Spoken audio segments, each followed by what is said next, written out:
Poštovani in cenjeni novinarji, svojimi pomočniki, dragi gostje in vsi izbrani sodelavci.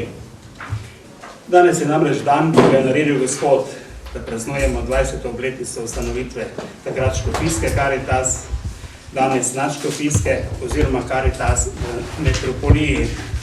Vse se je obogatila za dvema sestrama Škofijska Celje in Škofijsko Karitas Murska Sobota. Danes je praznik za našo hišo in za vse, ki delajo v naši hiši in tudi izven naše hiše. Zahvaljevali smo se in prosili za blagoslove že v soboto o 15. uri skupaj z vsemi nadškofi in škofi v tej naši metropoliji. Zahvaljujem se vsem predstavnikom medijskih hiš že na začetku, da ste prišli. Tudi danes, kot že tolikokrat, čeprav se je v začetku včasih slutilo, da se misli v medijskih hišah, kakor da Karitas nima kaj povedati, pokazati, ko vabi na tiskovne konference.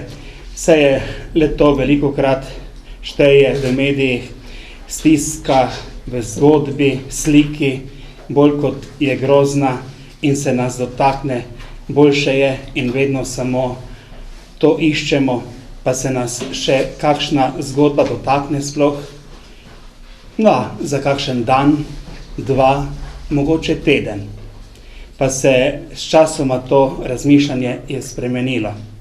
Ne vem, ali zaradi našega dela, ali zaradi ljudi, odgovornih in predvsem novinarjev, ki so na novo prihajali v medijske hiše. Pa to ni pomembno.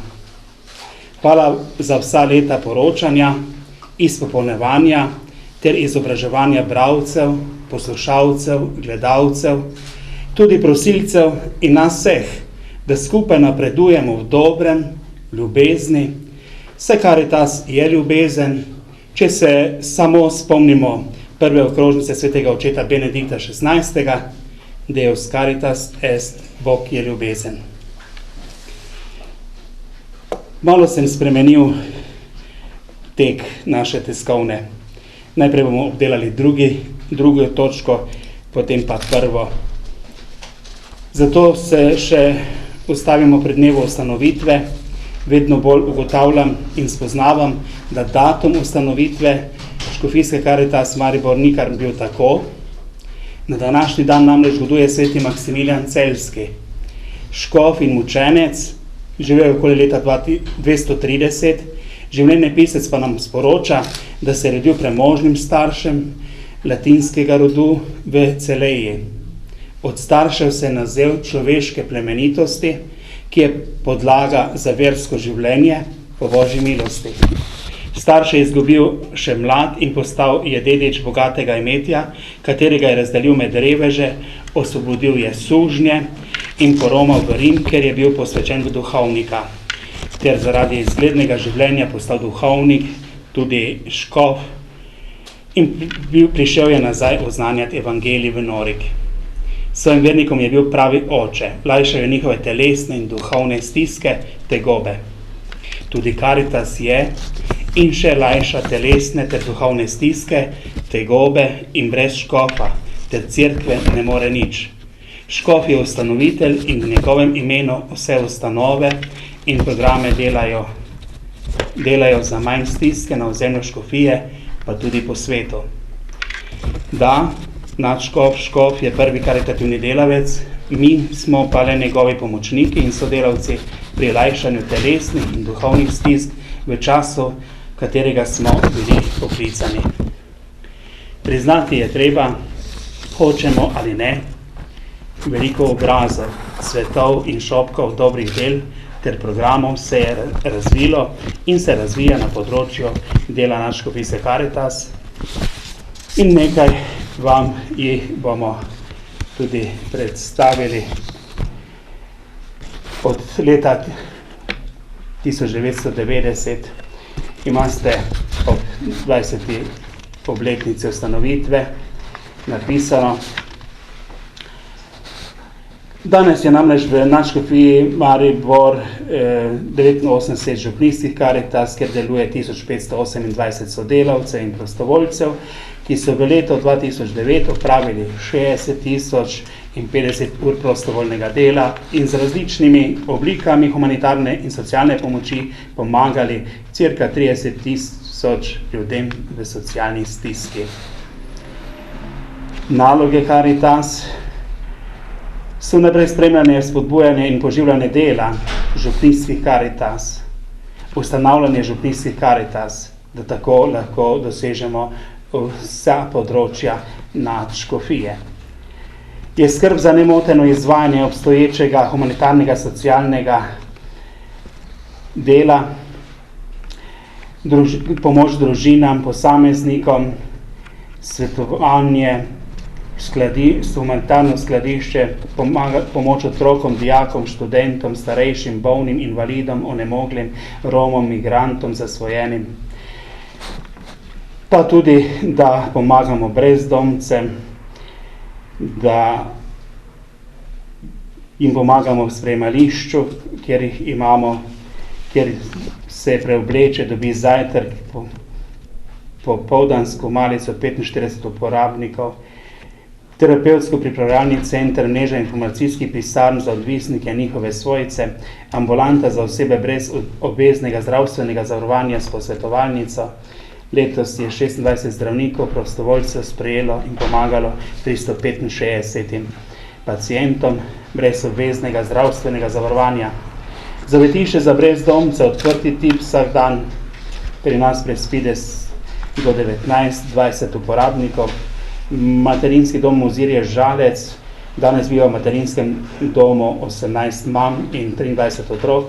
Ljudska kuhinja Betlehem, tukaj pod nami, vsak dan pride 50 in več uporabnikov k toplemu obroku, k kosilu in še marsikaj drugega. Namen, ustanovili smo tudi zavod v teh letih, Dom Svete Eme je pod tem zavodom v Šentjanžu pri Dravogradu, tam je 21 oskrbovancev starejših, najmanjši dom za starejše na Slovenskem, Dom Čebela, Slovenske Konjice, 9 varovancev v dnevnem varstvu, 9 varovancev tudi v bivalni skupnosti, Dom v Staršah Murenški, 9 varovancev v varstvenem delovnem centru in Dom Daniela Halasa, Velika Polana, se napolnjuje do 60 oskrbovancev, lahko čez 50 jih je že v domu. Dom Svetega Lenarta, 165 varovancev v domu za starejše, pa še obveščanje in tako naprej. Biti prisotni tam oziroma pomagati tam, kjer druge institucije dvignejo roke in pomagati človeku s pomočjo, ki bo v danem trenutku primerna njegovemu gmotnemu, psihičnemu in duševnemu stanju.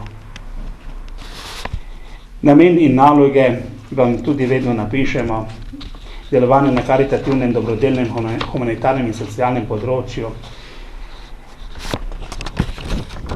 Vizija, da družbeno okolje ostane sveteče za vse stiske, da širimo dobrodelnost, medsebojno pomoč ter solidarnost, da pomagamo različnim kategorijam prebivalstva, da pomagamo v lokalnem okolju in krepimo družbeno solidarnost znotraj lokalnega okolja, da gradimo mrežo sodelovanja, da tudi dajemo možnost osebne rasti. In ko boste gledali razdeljene pomoči v denarju, skupaj je bilo od 91 do 2009 razdeljenega v evrih 6 milijonov 945 260, potem razdeljena pomoč hrani po letih 1 463 538 kilogramov, potem pomoč v oblačilih 230 in nekaj ton in šolske potrebščine. Leta 1998 smo dobili največjo donacijo, zato je bilo tudi največ razdeljeno. Zvezkov in šolskih potrebščin 226 595 zvezkov, in število prejemnikov pomoči samo na tej lokaciji 48,689, in če prištejemo še tisto, kar je zelo pomembno delo na župnijski Karitas, je bilo veliko dela opravljenega. Pomembno je, da smo tudi humanitarna organizacija, da smo prejeli status humanitarne organizacije, potem, da imamo zavod in da lahko nagovarjamo ljudi za pomoč, da nam pomagajo.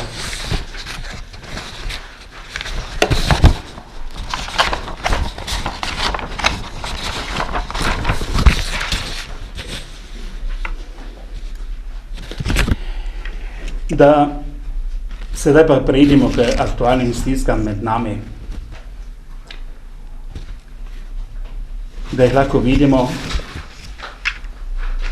se ustavimo in tudi pomagamo vsaj malo omiliti, da žiti to stisko, katerih pa je vedno več. Je potrebna zgodovina, ki pa ni samo 20 let, temveč že iz časov Jezusa in še prej. Pa lahko vzamemo že spočetje, rojstvo, kaj vse se je dogajalo z Marijo Jožefom in tudi že detetom Jezusom. Koliko govoric, govorenja, kaj vse je bila ta mlada mati Marija in koliko stisk ta Jožef, koliko strahu. Vse nisem nič imel s to deklico in potem nihče ne sprejme, pomaga tik pred rojstvom, pa strah, da je rojen novi kralj. Treba ga je ubiti, uničiti. Znana nam je ta zgodba. Te zgodbe, ki se ponavljajo tudi v 21. stoletju. Danes zelo podobne. Tudi tisti, ki nočejo videti teh zgodb in stisk, žal, kdaj se bo človek spametoval. Ko bo ponižnost in dobrota nekaj veljala, toliko kot egoizem in zagledanost vase, potem bo vedno manj stisk med nami in ne vedno večje številke, vedno več prošenj in razdeljenega. Kaj pa še tisto, kar se ne da zapisati, ko je potrebno prisluhniti, potočiti solzo z jokajočim, moliti, prositi in se zahvaljevati. Zato vas prosim, da tudi zapišete in poveste, da se zahvaljujemo vsem, ki so nas podpirali pri našem delu, darovali, videli in spodbujali, in tudi prosilci, da so nas razumeli, da ne moremo vedno vsega pomagati, ker je stisk preveč in da lahko velikokrat le poslušamo, se obrnemo z njimi še na druge naslove, ker si sredstev za pomoč pri plačilu položnic, ker ni sredstev za pomoč pri plačilu položnic in da najdemo ta sredstva. In hvala vsem in Bog naj blagoslavlja še naprej naša skupna prizadevanja za manj stisk med nami. Vsaj na prvi strani vam piše, da je res veliko stisk, glede na lansko leto opažamo 10% povečanje. In to stiske, ki velikokrat grejo mimo nas, mimo medijev, mimo ljudi. Opazno je povečanje tistih, ki prvič potrkajo na naša vrata zaradi izgube zaposlitve. Ne le firm, tudi samozaposlitev, SP-jev. In niso prejeli pravičnega plačila za opravljeno delo, tudi pri samozaposlitvah, SP-jih. Vse več je prošenj za zakonito stalno prijavo. Tukaj imamo prijavljenih 128 oseb in pojavlja se vse večji problem, tudi kako pravimo, nepismenosti pri ljudeh, ki so v stiski, ker ne znajo uveljavljati pravic iz zakona o socialnem varstvu in drugih naslovov socialnih transferjev. Pogoste so stiske zaradi zdravstvenih težav, velikih poračunov, ter stiske enostarševskih družin, starejših ter drugih socialno ogroženih skupin, ki potrebujejo materialno, finančno in predvsem strokovno socialno pomoč, ki jo izvajajo naši programi v okviru socialno-varstvene dejavnosti. In če pogledamo malo številke, sprejetih je bilo 1082 prošenj že, pa še imamo kar dobra 2 meseca za denarno pomoč, plačilo najosnovnejših življenjskih potrebščin, rešenih je bilo lahko le 844 prošenj. Se vidi, da je tudi pri nas stiska. Skupna vrednost pomoči v prvih 9 mesecih je znašala 355 000 pa še nekaj evrov in se nanaša na pomoč družinam in posameznikom, programa botrstvo, starejšim, otrokom, šolska prehrana, bolnim in invalidom ter pomoč uporabnikom socialno-varstvenih programov naše škofijske Karitas. Sprejetih je bilo tudi skoraj 1967 prošenj za oblačila in obutev. Tudi 71 prošenj je bilo rešenih za pohištvo in belo tehniko. Tudi število otrok, katerim smo pomagali, se je kar povečalo. Za novo šolsko leto 1943 samo otrokom staršev Preventa 576 otrokom. S plačilom položnice za delovne zvezke smo pomagali 359 otrokom. V programu za kosilo in malico mesečno omogočamo to 65 otrokom in prošnje še prihajajo. V botrstvo je vključenih 75 otrok. Veliko je tudi vredna hrana, ampak veliko dela je tudi tu potrebnega, ko dobimo EU hrano iz intervencijskih zalog in tako tudi sedaj prejemamo, nekaj še moramo prejeti in je kar 176 ton hrane, kar veliko, ne? Tudi prejeli smo veliko oblačil, razdelili, izdano vam piše na listo 8350, to da prišteti še moramo 10 ton, ki smo jih odpeljali za tujino in še tudi drugo. Je pa res, da je veliko tudi še vedno žal tistega, kar moramo potem mi odpeljati na odpad, kar bi lahko že prej ljudje, ko prinesejo k nam, odpeljali na odpad. Veliko je tudi opravljenih kilometrov za odvoz in dovoz humanitarne pomoči, čez 19 000, pa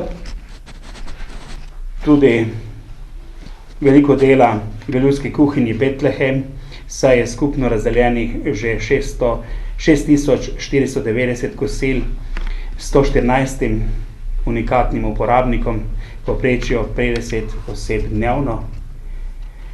Zavetišče za brezdomce, skupno nočitev že 3787, lani 3008, 66 unikatnih uporabnikov je vsak dan, kot sem že prej rekel, 19 do 20. Potem spremališče za brezdomce, tu je nekako poskrbljeno še vedno za 40 uporabnikov, ambulanta, kako sem rekel, 365.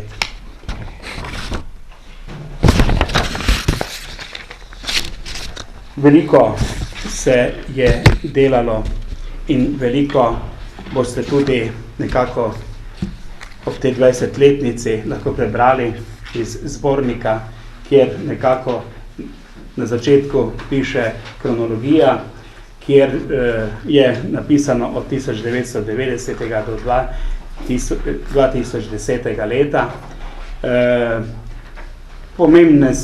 Pomembne postaje so bile in so tudi zabeležene. Pomembno je tudi, da so se nam pridružili ne le delavci, sodelavci, ki so napisali o svojem delu, niso opisani le programi, ampak na koncu na 172 strani imate tudi organigram, kako vse to pri nas nekako poteka, kako smo povezani, svet naš škofijske Karitas z nadškofom in potem vse do pomoči Romom, letovanja otrok, otroci nas potrebujejo, skladišče in tako naprej. Pomembno še je to, da so se odzvali tudi tisti, ki nas opazujejo, ki nas financirajo in nekako pogledali, kako gledajo na nas, kaj mogoče še pričakujejo od nas in koliko so zadovoljni z našim delom. To boste imeli celo leto kaj pisati, poročati in tako nekako nagovarjati ljudi, zato da bi znali res deliti in da ne bi res samo gledali nase, ampak da bi res pogledali drug na drugega in tako lažje in lepše živeli v tem času velikih stisk, kajti vedeli smo in vemo, da enkrat balon, na katerega pihamo, tudi mora početi in tako je tudi, če hočemo preveč imeti, samo imeti in ne vidimo, da moramo tudi deliti in tudi poskrbeti, da smo, da vidimo stisko drugega. In sem prepričan, da v teh 20 letih smo velikokrat nagovorili ljudi, tudi z vašo pomočjo in še vam se enkrat res zahvaljujem in še naprej nam pomagajte, da bomo tako nagovarjali ta svet, posebej tiste, ki še imajo, da bodo delili in da bo dovolj na računu Caritas, da bomo lahko pomagali vsem ljudem in da ne bo 200 prošenj ali pa 150 čakalo, da se nekaj nabere na našem računu. Hvala lepa. Se pravi, rekli ste, da se je 10% povečalo, so se povečale potrebe. Po čem pa največ poprašujejo oziroma za kakšno pomoč, za kakšno vrsto pomoči najpogosteje prosijo ljudje? 3 stvari bi lahko rekli. Denarno, hrano in tudi oblačila. In pri oblačili in tudi ko hrano ponudimo, ko povemo, da ni na računu, to se pokaže, da je največja stiska, da je človek pripravljen sprejeti tudi hrano, oblačila pa je tako že prej želel zaprosil, ker se vidi, da ne more tudi ne oblačil kupiti. Kakšna je primerjava z Rdečim križem? Glede izdane, nudene pomoči, glede pomoči, ki prihaja in ali sodelujete z Rdečim križem in pa... Sodelovanje je dobro z Rdečim križem, kakor tudi s Centrom za socialno delo in smo, mislim, da edini občina, edino neki kraj, kjer se dobivajo predstavniki vseh 3 Rdeči križ, Center za socialno delo in Caritas in se tudi pogovorijo, če je potrebno skupaj stopiti in komu kaj pomagati. Kako pa je ta primerjava, na to primerjavo pa težko odgovorim, zato ker nimam pogleda, koliko Rdeči križ razdeli, koliko zberejo in koliko tudi k njim prihaja ljudi. To bi potrebno bilo, da bi vi sami naredili takrat, ko imamo plenum mi in ko imajo oni tudi letno srečanje in ko dobite material in potem lahko primerjate. Druga vam težko povem to primerjavo. Vesel sem, da je prišlo in da se tu sodeluje. Vse tako ljudje tudi ne upajo več toliko tekati od enih vrat do drugih vrat in tudi pomagamo drug drugemu oziroma tudi človeku, ki pride na naša vrata, da mu povemo, kako je potrebno zaprositi za pomoč tudi drugod. Tudi vi opažate, da so ljudje dejansko že tako obupani, da so pripravljeni na vse, tako kot recimo na Rdečem križu, kjer je skoraj prišlo do nekega fizičnega obračunavanja za te pakete. Glede na to, da pomoči veliko ni dovolj za vse. Gledaj, jaz sem prepričan, da tisti, ki je v stiski, mogoče je res pripravljen na vse, ampak sem prepričan, da ravno človek, ki je v stiski, ne dela tega, ampak to so neke druge stvari v ozadju. Vse tako se meni zdi, pri tem mojem 20-letnem delu, ni samo stiska. Res je, da zaradi stiske bi človek želel marsikaj narediti in naredijo, ampak ne vem, če ravno, da bi zaradi tega koga želel napasti. Če se dogodi, ker je takrat vznemirjen človek, a ne, ko pride in ko prosi. Ampak mislim pa, da ni ravno v taki veliki stiski, da bi ravno moral za to biti agresiven. Jaz tudi vedno pravim, da nikdar ni prav, da ljudi vabimo na ulice, da uničijo še to, kar je in kar imamo, se bomo mogli potem vsi skupaj to tudi popraviti in izboljšati. Prav je, da se mirno dogovarjamo, tudi na humanitarnem področju, tudi ko pridemo na Karitas, ko pridemo na Center za socialno delo, ko pridemo v Zavod za zaposlovanje, ko pridemo na Rdeči križ. In tu je potrebno človeka vzgajati. In vem, v začetku so pri nas tudi metali nože, ne vem kaj vse za nami, ko smo še bili na Slonškem trgu 3. Res je, da se vsako leto nekaj dogodi tudi pri nas, ampak se potrudimo, da na miren način nekako to rešujemo in da nam za enkrat ni potrebno klicati mož v modrem. Se vam ne zdi, da je mogoče večji problem v tem, da ljudje zaradi stiske postanejo takšne brez volje, brez nekega življenjskega zagona in da potem so taki apatični in nočejo nič več delati, niti ni za to, da bi šli za sebe kaj narediti. Tudi pri tem jim moramo pomagati, da iz te stiske pridejo, ne. Za take stvari se mi zdi, da malo premalo poskrbimo. To pa, kar sem na začetku govoril, da samo preveč gledamo zase in premalo drug za drugega in da Karitas je tudi tukaj zato, da se v tem vzgajamo drug z drugim. Ne samo mi, ki tukaj delamo, ne samo tisti, ki k nam prihajajo, ampak vsi skupaj. Tudi vi imate veliko nalogo kot novinarka pri tem, a ne? Vse meni se tako zdi.